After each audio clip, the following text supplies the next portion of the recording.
Resuming debate. Reprise de débat. The honourable member for St. Albert, Edmonton. Thank you, Madam Speaker. I'm pleased to rise to speak on Bill C-46. Bill C-46 is it's a very large bill. It's a complex bill.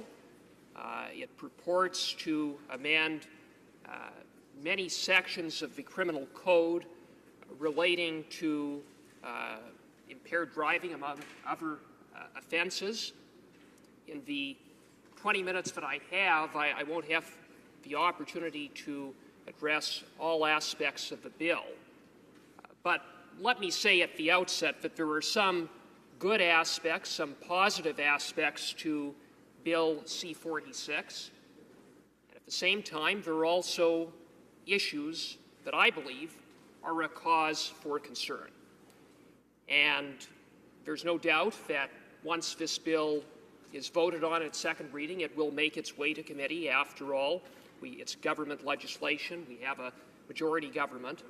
And what is important is that it is carefully studied and reviewed at committee.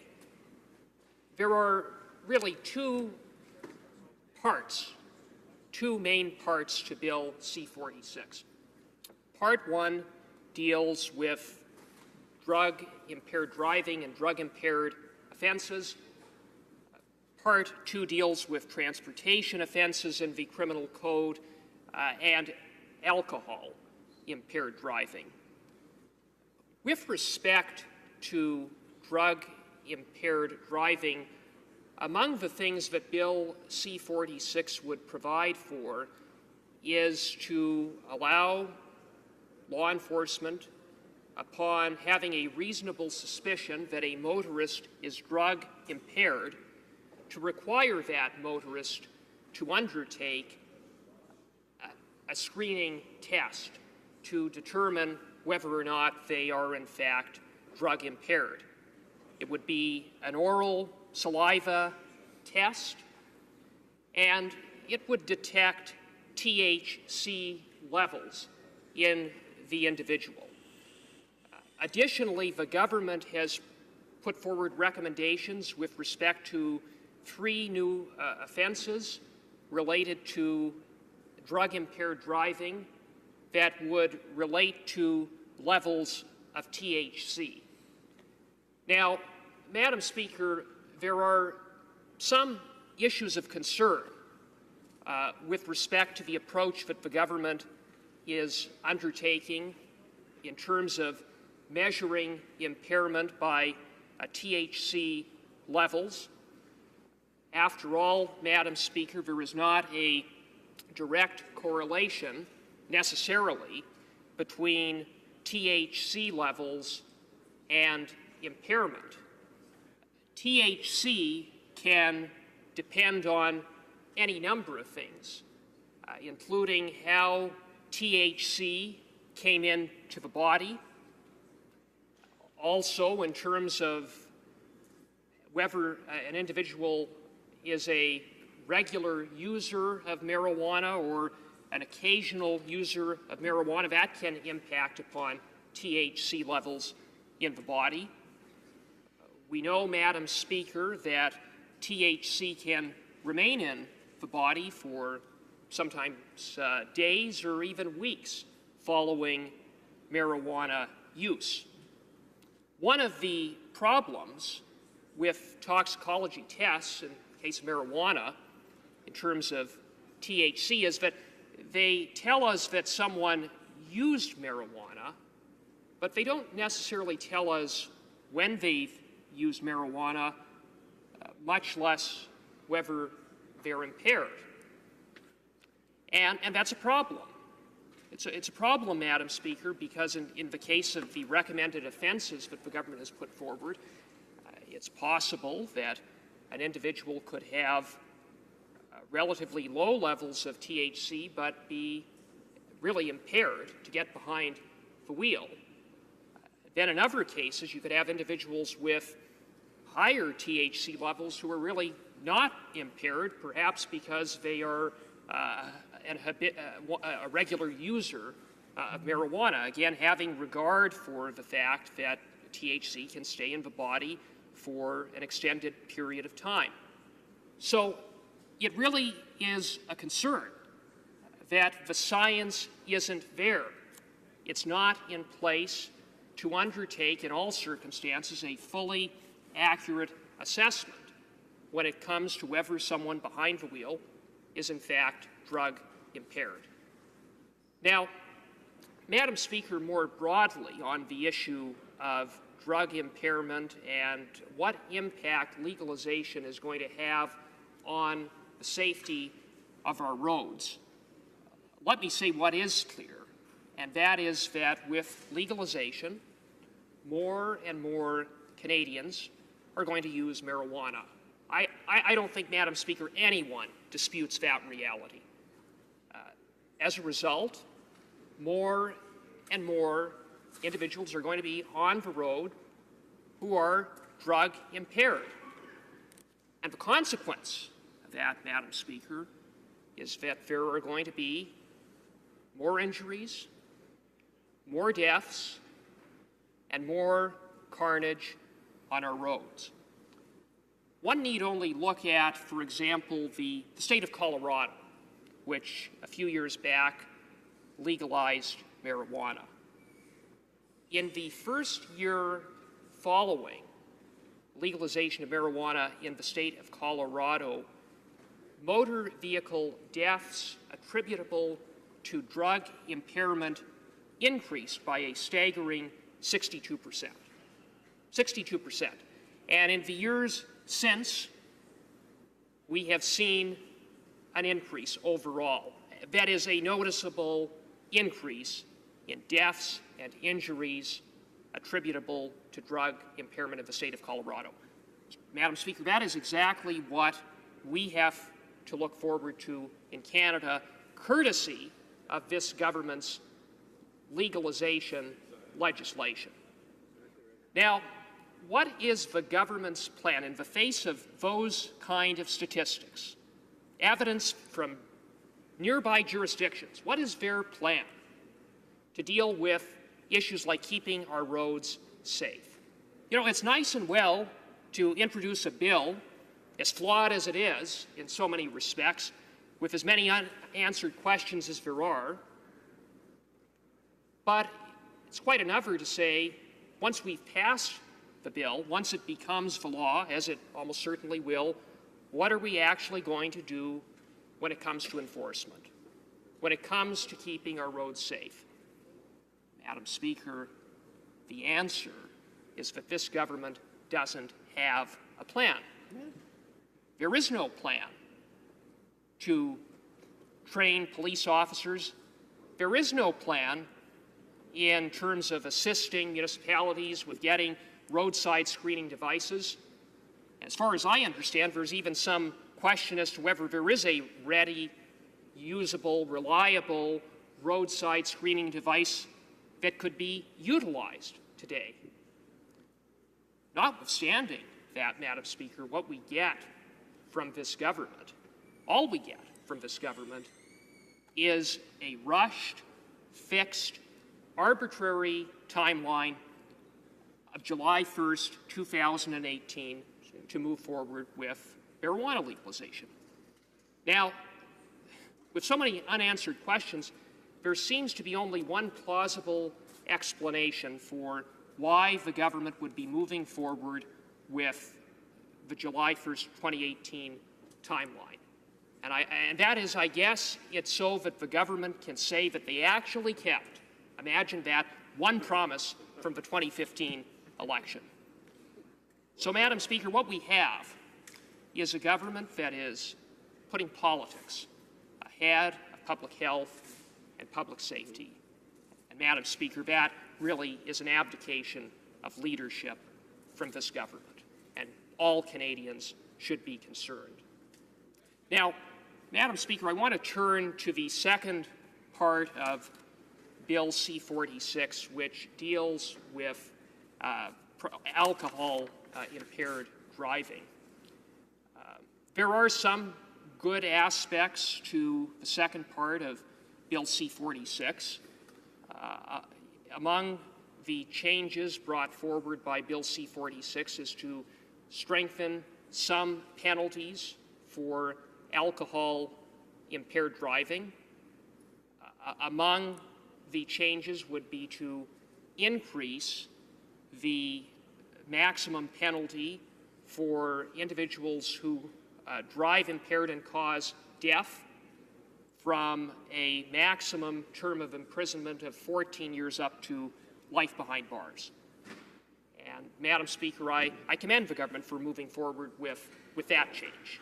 It sends the right message that when one chooses to drink and then drive, it's more than just a bad choice. It is a serious crime with serious consequences.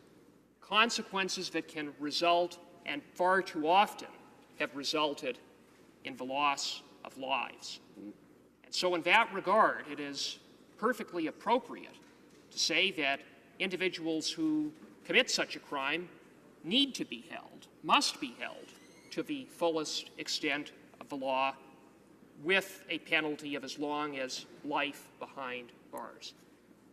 Now, one of the biggest changes in Bill C-46 is in respect to mandatory alcohol screening.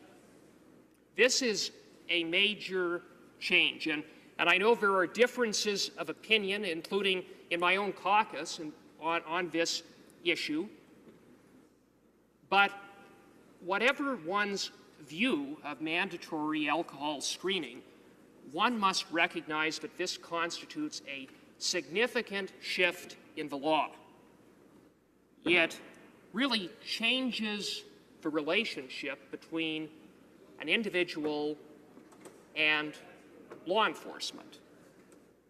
Arguably, it reverses the presumption from the presumption of innocence to the presumption of guilt.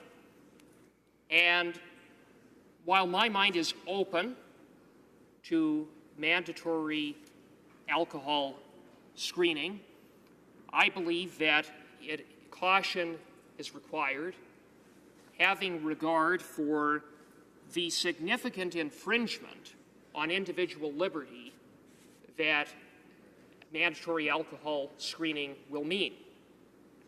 At present, Madam Speaker, law enforcement can require a breath sample when the officer has a reasonable suspicion that the individual has alcohol in their system.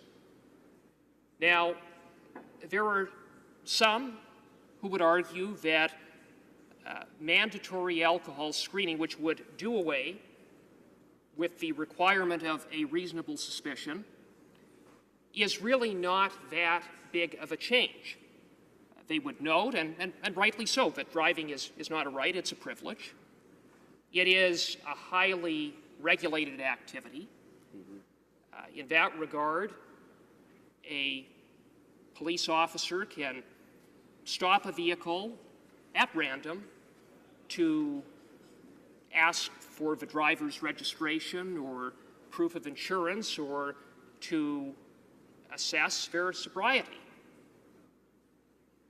Now, Madam Speaker, what Bill C-46 would do is replace the requirement of reasonable suspicion with saying effectively that a police officer could require a breath sample from a motorist anytime, anywhere, under any circumstances, absent even the slightest level of suspicion. Now, Madam Speaker, I would submit that what we are talking about is a fairly significant infringement on an individual's liberty.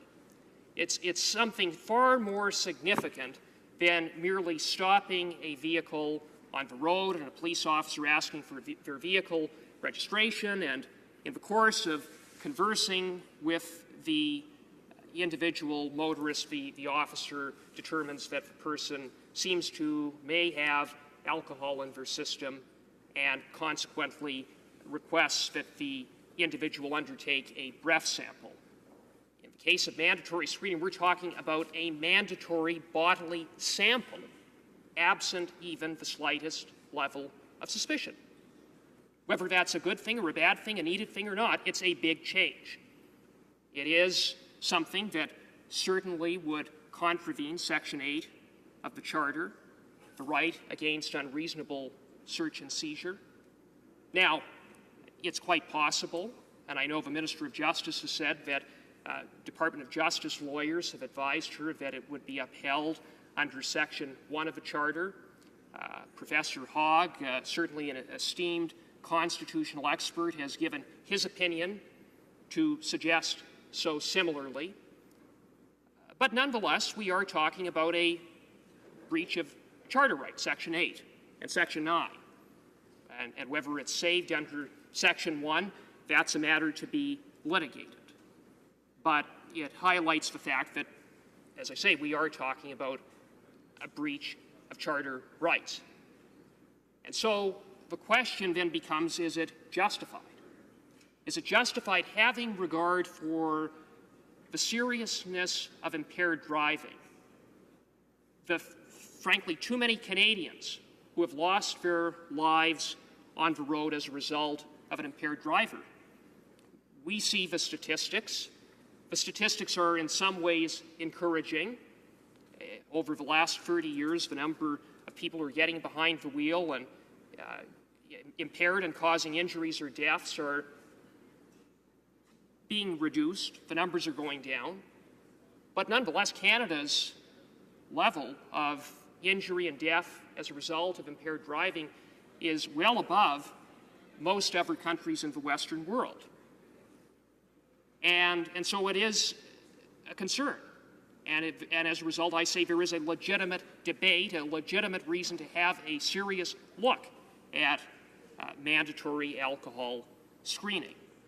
Now, in terms of determining whether or not mandatory alcohol screening is justified, having regard for charter rights of Canadians, one must look in part of that analysis at the powers that law enforcement presently have and assess whether law enforcement are using all of the powers that they have. What is, for example, reasonable suspicion? Reasonable suspicion is not reasonable suspicion that an individual is over the criminal code limit of .08. Reasonable suspicion is not a reasonable suspicion that an individual is impaired. Reasonable suspicion is reasonable suspicion that an individual has alcohol in their system. Madam Speaker, without more, that is an incredibly low threshold. To that end, police officers, in order to establish reasonable suspicion, can do any number of things upon lawfully stopping a vehicle. Factors such as red eyes, the smell of alcohol on a motorist's breath, an admission of alcohol use. All of those things and other factors would go towards establishing reasonable suspicion.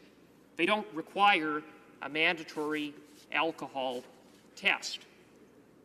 Now, Madam Speaker, I know there have been some statistics that have been brought forward that say nonetheless mandatory alcohol screening will reduce impaired driving, reduce the number of deaths, reduce the number of injuries.